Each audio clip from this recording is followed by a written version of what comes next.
സത്യം പറഞ്ഞോ? നീ ആരോടാ സംസാരിക്കുന്നത്? ഞാൻ ഏട്ടത്തെ വിളിച്ചതാ. എന്തിന്? ഇവിടെ മുരളേട്ടന്റെ കല്യാണം ഉറപ്പിക്കാൻ പോവല്ലേ, ആ വിവരം പറഞ്ഞതാ. എന്നിട്ട് കല്യാണം മുടക്കാൻ വരാന്ന് പറഞ്ഞോ? ഇല്ല, അത് കേട്ടിട്ടെങ്കിലും ഏട്ടത്തെ ഇങ്ങോട്ട് തിരിച്ചു വരട്ടെ എന്ന് വിചാരിച്ചു ഞാൻ. ഇനി എന്തിനാ ഇങ്ങോട്ട് വരുന്നേ? മുരളേട്ടനെ വേണ്ടാഞ്ഞിട്ട് അവര് പോയത്. അവരുടെ മനസ്സിലെ വേറെ ആരോ ഉണ്ട്, അതുകൊണ്ടാ പോയത്. ഇനി ഇങ്ങോട്ട് തിരിച്ചു വരണ്ട. പാതി മനസ്സായിട്ടല്ല ഭർത്താവിന്റെ കൂടെ കല്യാണം കഴിഞ്ഞ് ജീവിക്കേണ്ടത്. കഴിഞ്ഞതൊക്കെ കഴിഞ്ഞു. ഇനി മുരളേട്ടന്റെ ജീവിതത്തില് ദേവികയില്ല. മനസ്സിലായോ? ദേ ഫോണിങ്ങെന്ന് താടി.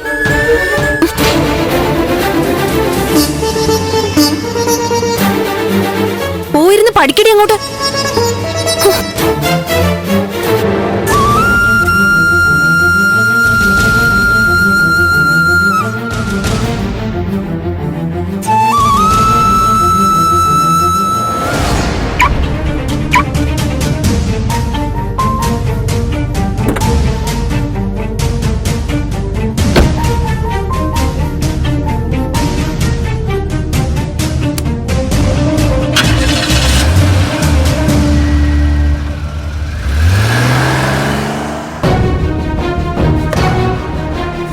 നിന്റെ ഈ തലയ്ക്കുള്ളിലേ ഇത്രയും കുരുട്ടുബുദ്ധി കുത്തി നിറച്ചിട്ടുണ്ടെന്ന് ഞാൻ വിചാരിച്ചില്ലടി. ഭയങ്കരം തന്നെ. ആ ഗൗരിയെ നിന്റെ വീട്ടിൽ കൊണ്ടുവന്ന് സത്യാഗ്രഹം എടുത്തത് നിന്റെ പണിയായിരുന്നല്ലേ? എന്ത്? മുരളിയുടെയും ദേവികയുടെയും കല്യാണം മുടക്കി കിട്ടാൻ വേണ്ടി നീ കൊണ്ടിറക്കിയതല്ലേ ആ ഗൗരിയെ, അല്ലേ? ഓ, നാക്കിനെല്ലില്ലെന്ന് കരുതി എന്തും വിളിച്ച് പറയരുത്. അടപ്പത്തിരിക്കുന്ന സാമ്പാറിട്ട് നിന്റെ മോന്തയ്ക്ക് ഒഴിക്കും ഞാൻ. നീ എന്നെ കൊന്നാലും തല്ലിയാലും ഞാൻ പറയാനുള്ളത് പറയും. സത്യാഗ്രഹ പരിപാടി പ്രഭക്കുഞ്ഞ് പൊളിച്ചു കളഞ്ഞപ്പോൾ നീ അറ്റ കൈ പ്രയോഗിച്ചു. എന്നാലും ഇത്ര കഠിനപ്പെട്ട മനസ്സാണല്ലോ നിന്റെ. ആ പെണ്ണിന് നീയാണ് വിഷം കൊടുത്തതെന്ന് പറയുന്ന നേരാണല്ലേ? ദേ മീനാക്ഷി, പറഞ്ഞപ്പോ എനിക്ക് സംശയമില്ലായിരുന്നു. ഇപ്പൊ ഞാൻ അങ്ങ് ഉറപ്പിച്ചു. നിനക്ക് മുരളിയെ കൊണ്ട് ഗൗരിയെ കല്യാണം കഴിപ്പിക്കണം അല്ലേ? അത് പണ്ടേ നിന്റെ ഒരു ആശയാ. അതിനുവേണ്ടിയാ നീ ആ മിണ്ടാ പ്രാണിയെ കൊല്ലാൻ നോക്കിയത് അല്ലേ? നിർത്തടി. വേണ്ടാതീനം പറഞ്ഞുണ്ടാക്കിയാലുണ്ടല്ലോ ഇവിടുത്തെ കച്ചവടം ഞാൻ പൂട്ടിക്കും. എന്റെ ഒറ്റ വാക്കിലാ നീ ഇവിടെ നിന്ന് പയക്കണത്, അതോർത്തോ. എന്നെ പറഞ്ഞു പേടിപ്പിക്കും പോലെ നിനക്ക് നാട്ടുകാരെ പേടിപ്പിക്കാൻ പറ്റുമോ? നിന്റെ വിചാരം ഇതൊന്നും ആർക്കും മനസ്സിലാവില്ലെന്നാ. നീയൊക്കെ മനസ്സിൽ കാണുമ്പോൾ ആളുകൾ അന്നത്തെ പത്രത്തിൽ വായിക്കും. അതാണ് ലോകം. ഒരു കള്ളവും ഒരുപാട് കാലമൊന്നും മറച്ചു വെക്കാൻ പറ്റത്തില്ലടി. നിനക്കിപ്പോ എന്താ വേണ്ടത്? എനിക്കൊന്നും വേണ്ട. നിന്റെ ആട്ടും തുപ്പ് സഹിച്ച് ഇവിടെ കിടന്ന് നട്ടം തിരിഞ്ഞ ആ പെങ്കൊച്ചിന്റെ മുഖം മനസ്സിന്ന് പോകുന്നില്ല.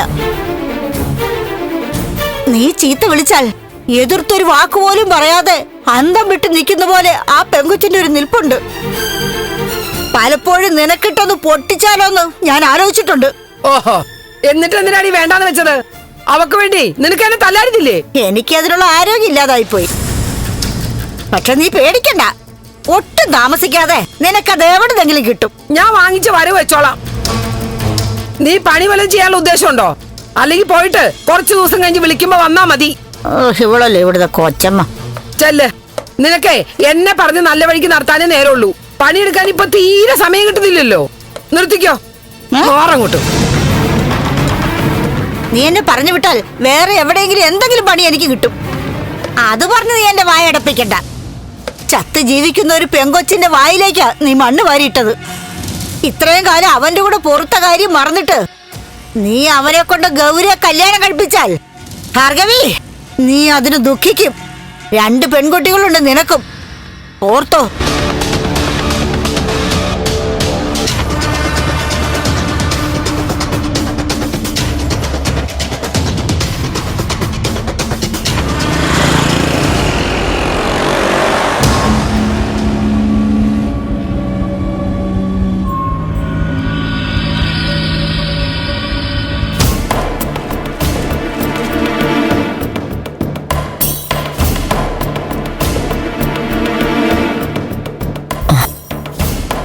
സിദ്ധു ചായ.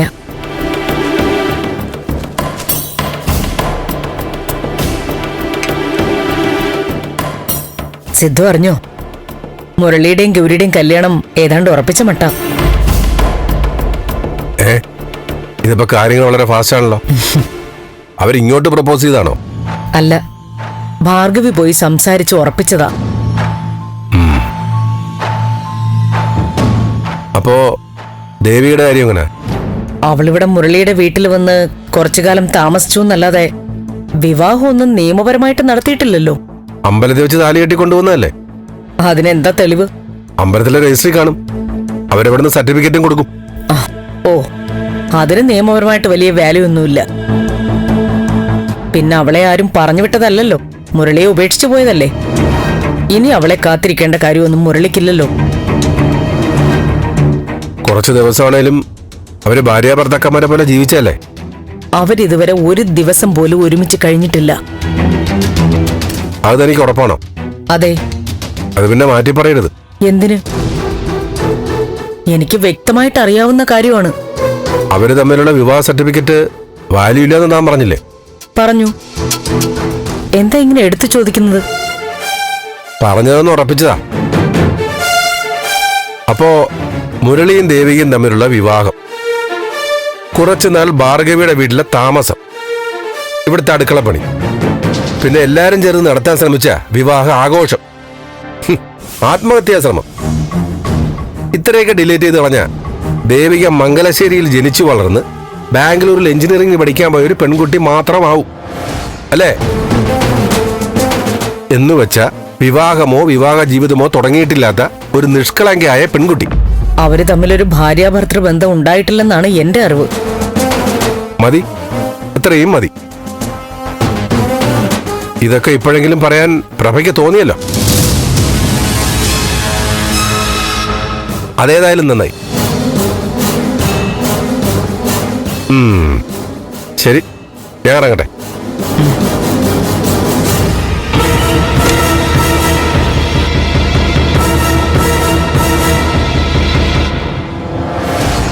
രജനി, നന്ദൻ ഇവിടെ പോയതാ? നിന്നോട് എന്തെങ്കിലും പറഞ്ഞോ? ഇല്ല, രാവിലെ പോയതാണല്ലോ. വിളിച്ചു നോക്കിയമ്മേ. കിട്ടുന്നില്ല. കോള് കണ്ട എടുക്കാതിരിക്കില്ലല്ലോ. പറ്റിയില്ലെങ്കിൽ അപ്പൊ തന്നെ തിരിച്ചു വിളിക്കും. അമ്മ ഒന്നുകൂടെ വിളിക്ക്. 3 വട്ടം വിളിച്ചു, ഫുൾ റിങ്ങും പോയി. എടുത്തില്ല, തിരിച്ചും വിളിക്കുന്നില്ല. എന്താ അതിന്റെ അർത്ഥം? വരട്ടെ, ഇനി ആരും അവനെ വിളിക്കണ്ട.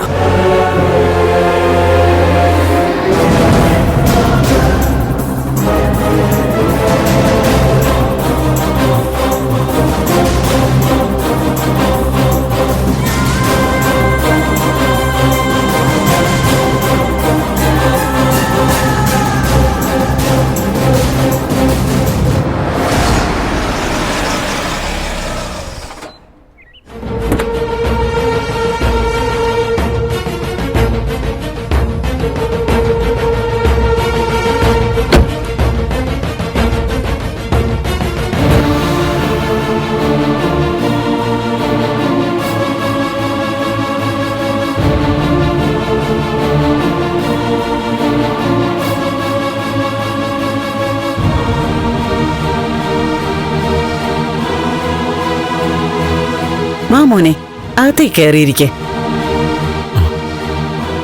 ഞാനിന്നലെ ദേവി പലതവണ വിളിച്ചിരുന്നു, ഫോൺ എടുത്തില്ല. ഞാൻ കണ്ടു. എത്ര നിർബന്ധിച്ചിട്ടും എടുക്കാൻ കൂട്ടാക്കിയില്ല. ചേച്ചി ആളാകെ മാറിപ്പോയി നന്ദേട്ടാ. മുമ്പ് കണ്ട ആളെ അല്ല. മോൻ വന്ന് ചന്ദ്രോത്തേക്ക് കൊണ്ടുപോകുന്നതിൽ കുറഞ്ഞ ഒരു കാര്യം സംസാരിക്കണ്ടെന്നാ പറയുന്നത്. വലിയ വാശിയാ. തൊട്ടേനും പിടിച്ചേനൊക്കെ ഭയങ്കര ദേഷ്യ. ദേവി ഇങ്ങനൊന്നും ആയിരുന്നില്ലല്ലോ.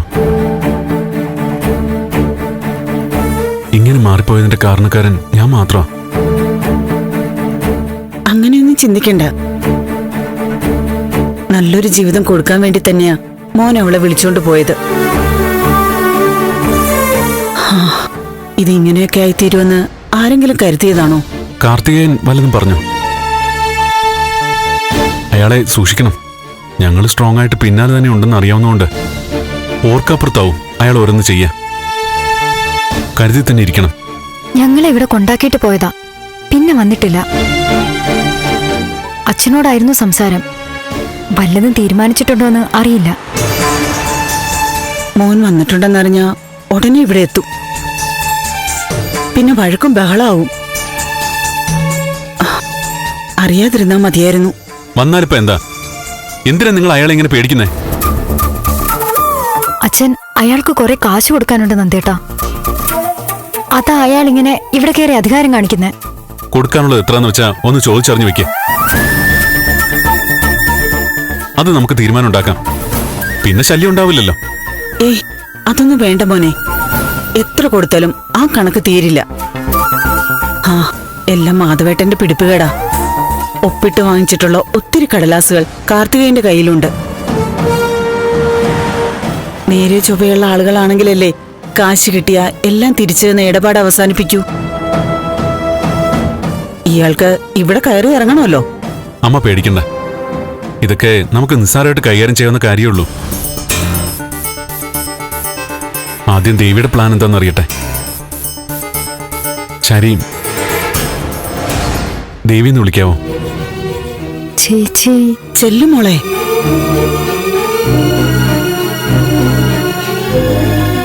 ദേവിയുടെ അച്ഛൻ ഇന്നലെ കുഴപ്പമൊന്നും ഉണ്ടായില്ല. അയാൾ എന്തെങ്കിലും പറഞ്ഞു വിടും. അന്നിവിടെ ആഘോഷായിരിക്കും. കണ്ട് കണ്ട് ഞങ്ങൾക്കിതൊക്കെ ശീല. ദേവിക ഇതിന്ന് രക്ഷപ്പെട്ടെന്ന് സമാധാനിച്ചതാ. അതിങ്ങനെയായി. മോൻ വാ, അകത്ത് കയറിയിരിക്കെ. വാ.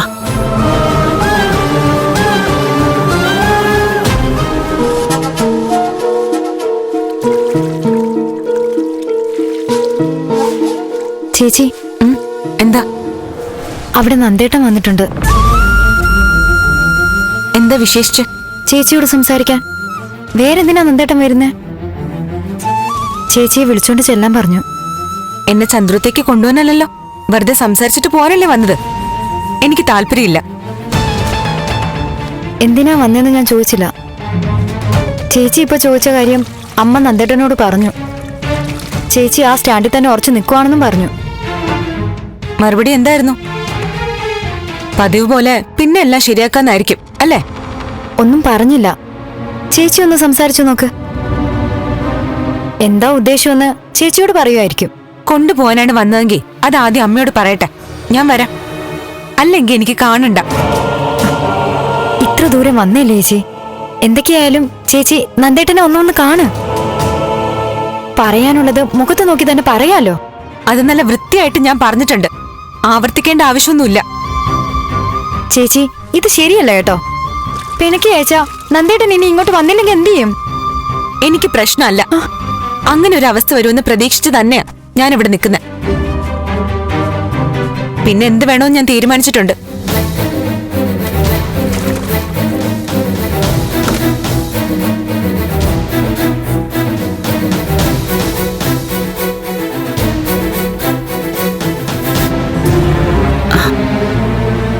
ഒരു ചായ എടുക്കാം മോനെ. വേണ്ടമ്മേ. ദേവിയെ കണ്ടിട്ട് ഉടനെ അങ്ങ് പോണം.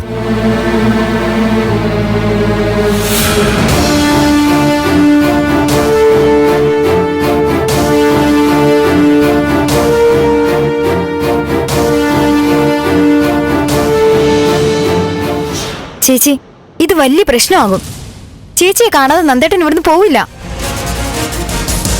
ഇതിനിടയിൽ അച്ഛനോ കാർത്തികേയനോ വന്നാ ആകെ ബഹളമാകും. പിന്നെ ഇവിടെ എന്താ നടക്കാന്ന് പറയാൻ പറ്റില്ല. അതിനു മുമ്പ് നന്ദേട്ടനെ പറഞ്ഞു വിടണം. നിന്നോട് പറഞ്ഞ മനസ്സിലാവില്ലേ ശാരികെ?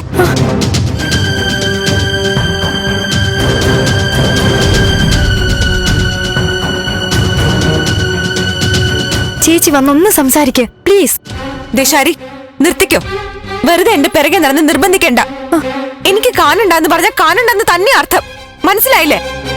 ചേച്ചി ചേച്ചിയുടെ ഈ പിടിവാശിയുണ്ടല്ലോ. നിനക്കെന്താ പറഞ്ഞ മനസ്സിലാവില്ലേ? ഇറങ്ങ ചേച്ചി. ചേച്ചി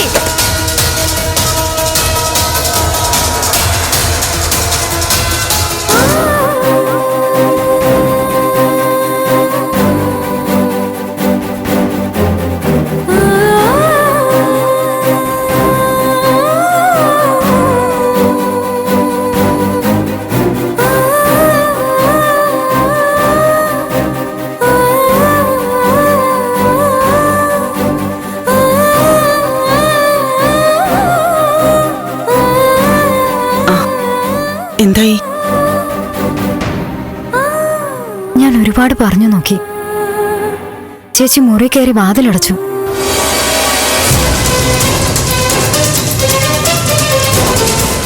ഞങ്ങൾ 2 ദിവസമായിട്ട് മാറി മാറി ഇത് തന്നെ പറഞ്ഞുകൊണ്ടിരിക്കുക മോനെ. ഇങ്ങനെ കടുംപിടുത്തം പിടിച്ചാ ഞങ്ങൾ എന്ത് ചെയ്യാനാ? നിങ്ങൾ വിഷമിക്കണ്ട. ഞാൻ ദേവിയോട് ചെയ്തു വെച്ച് നോക്കുമ്പോ ഇത്രയെങ്കിലുമൊക്കെ കാണിച്ചില്ലെങ്കിലേ അത്ഭുതമുള്ളൂ.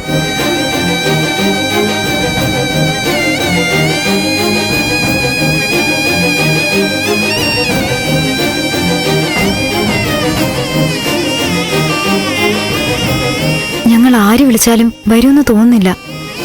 നന്ദേട്ടൻ തന്നെ ഒന്ന് വിളിച്ചു നോക്കിയാ.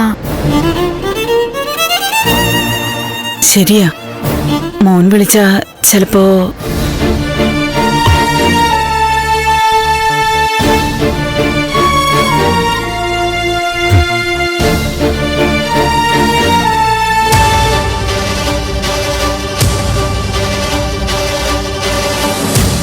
അതാ മുറി.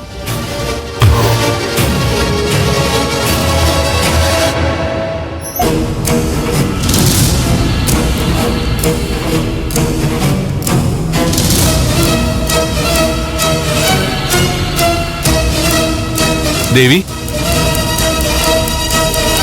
ദേവി വാതിൽ ഓർക്ക്. ദേവി, എനിക്കൊന്ന് സംസാരിക്കണം. ദേവി, ദേവി വാതിലും തുറക്ക്. ദേവിയെ കാണാനാ ഞാൻ വന്നേ. ഒന്ന് വാതിൽ തുറക്കുവോ ദേവി, പ്ലീസ്. എനിക്ക് കുറച്ച് കാര്യങ്ങൾ പറയാനുണ്ട്. ദേവി പ്ലീസ്, പറയുന്നൊന്ന് കേക്ക്. വാതിൽ തുറക്ക് ദേവി, എനിക്ക് സംസാരിച്ചേ പറ്റൂ.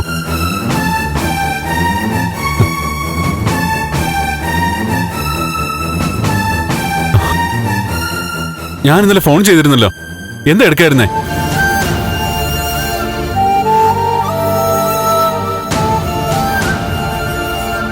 എനിക്ക് സംസാരിക്കണം. സംസാരിച്ചിട്ട് ഞാൻ പോവൂ. ദേവി, ഒന്ന് വാതിൽ ഓർക്ക് പ്ലീസ്. ദേവി, ദേവി ഒന്ന് വാതിൽ ഓർക്ക്.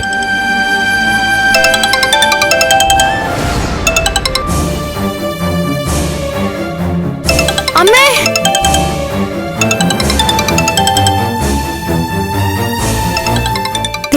പ്രഭാന്റിയാ വിളിക്കുന്നേ. നന്ദേട്ടന്റെ കാര്യം ചോദിക്കാനായിരിക്കോ? ഏയ്, നന്ദൻ ഇങ്ങോട്ട് വന്ന കാര്യം അവർക്കറിയില്ലല്ലോ. നീ എടുക്ക്. ഹലോ, ഫോൺ നന്ദന്റെ കൊടുക്ക്.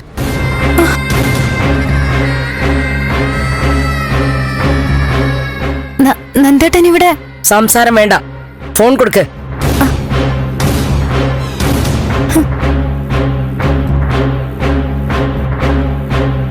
ദേവി പ്ലീസ്, ഒന്ന് വാതിൽ ഓർക്ക്.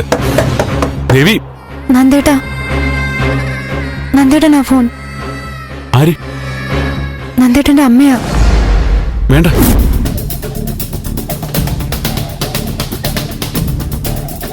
ദേവി, ദേവി വാതിലൊന്ന് തുറക്ക്. ദേവി, ദേവി എനിക്ക് സംസാരിച്ചേ പറ്റൂ. ദേവി.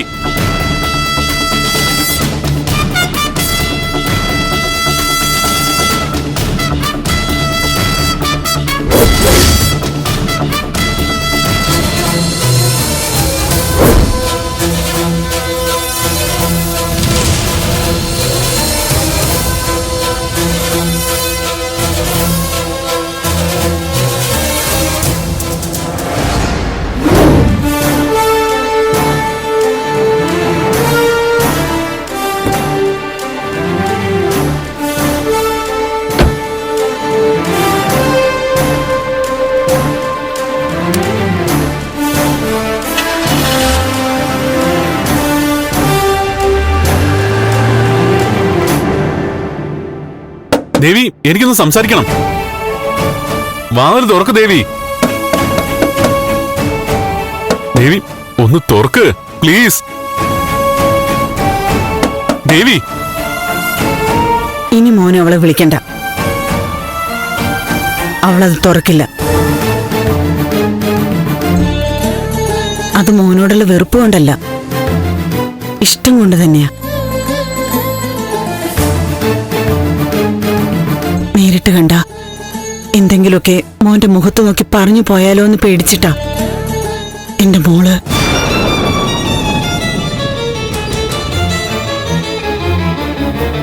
അമ്മേ, ഞാൻ ഒരുപാട് സഹിച്ചില്ലേ, മരിക്കുവോളം കാത്തില്ലേ.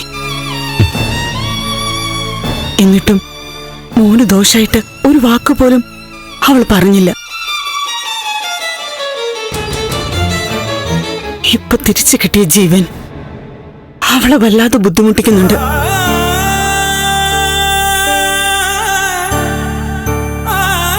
വേറെ ഏതൊരു പെണ്ണാണെങ്കിലും ഒരു പരിധി കഴിഞ്ഞ എല്ലാ സത്യങ്ങളും പറയേണ്ടവരോട് വിളിച്ചു പറയും. അങ്ങനെ ചെയ്തിരുന്നെങ്കിൽ കാര്യങ്ങൾക്കൊക്കെ ഒരു തീരുമാനമായേനെ. അച്ഛനും അമ്മയും ധിക്കരിച്ച് ജീവിക്കണമെന്ന് ഞാൻ പറയില്ല. പക്ഷേ സ്നേഹിച്ച പെണ്ണിനെ ഇങ്ങനെ സങ്കടപ്പെടുത്തുന്നത് നീതിയാണോ?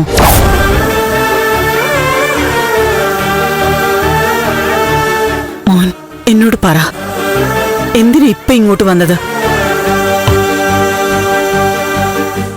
അവളെ വിളിച്ചോണ്ട് പോയി അച്ഛന്റെയും അമ്മയുടെ മുമ്പിൽ നിർത്താനാണോ?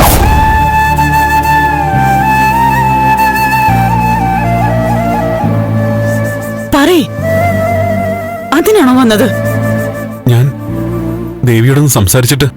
ഇനിയും സംസാരം മാത്രമേ ഉള്ളൂ. എന്നായാലും എല്ലാം നന്ദന്റെ വീട്ടിലുള്ളവർ അറിയാതെ പറ്റില്ല. എങ്കിൽ പിന്നെ ഇവിടെ വേറൊരു കുരുക്ക് വീഴുന്നതിന് മുമ്പ് അവളെ ചന്ദ്രോത്തേക്ക് കൂട്ടിക്കൊണ്ടുപോകാൻ മോന് പറ്റുമോ? അതിനുള്ള ധൈര്യം ഉണ്ടെങ്കിൽ അവൾ ഇപ്പൊ ഇറങ്ങി വരും. എന്താ, പറ്റുമോ? ഞാൻ ആന്റി, അങ്ങനൊരു ധൈര്യം ഇപ്പോഴും നന്ദനില്ല അല്ലേ?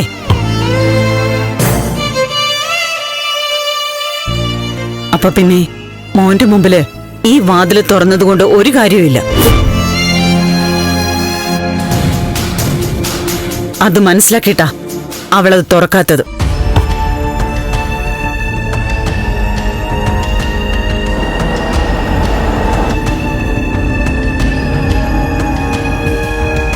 ആണുങ്ങളായ സ്നേഹിക്കാനുള്ള മനസ്സ് മാത്രം പോരാ മോനെ, സ്വീകരിക്കാനുള്ള ബലം കൂടെ വേണം.